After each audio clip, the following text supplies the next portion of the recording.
well, on this GSC, working on Spinning Moon Farms 8100 big block Suburban. Needs a brake job, water pump, a couple things. These brake pads are pretty amazing looking. Passenger front. Here's our rotor. You can see it's got pitting, speckling, and it almost feels like Teflon. So it just tells me it's all full of whatever from whatever. It's just caked on brake dust. So I'm gonna clean all this up before I put it back together. I'm gonna get grease on the slides because they're pretty charred and nasty.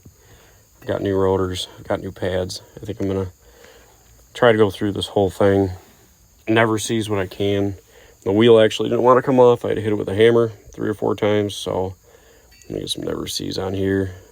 Hit that with some sandpaper to help everything go back on. And yeah, we'll just see where we get with it. So needs front and rear brakes, water pump, idler pulley, tensioner pulley. Plenty to do. I could definitely say I've never seen pads seized into caliper bracket.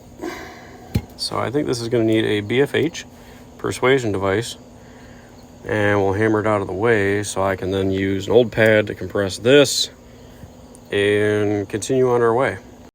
The custom removal tool, after about 6 whacks, did the job. Now we got to figure out how to get these old slides off. Ooh, yeah, yummy. All right, well, cool. I guess that's that. All right, so here's our new rotor, new pads. I whizzy wheeled everything and never seizes, so it all slides. That's the old junk there. The pads were indeed stuck completely in the bracket here, so I gotta get my Torx box and get this torqued in, paint mark them, grease my slides, and we're ready to roll. But yeah, this thing sits a little too much, so I think once a week it needs to go for a road trip, and that way it doesn't have this happen twice. Just like that, use the old C-clamp, compress the dual piston caliper, whizzy wheeled all the goo off here so the slides will go back on. Nice new rotor. I got a hoser down with brake clean. I put some never seize on so the wheel doesn't stick anymore. And yeah, that's about it. Front brakes are just about done. Then I can worry about the rears later. Well, test driving after the front brakes, and honestly it feels pretty good.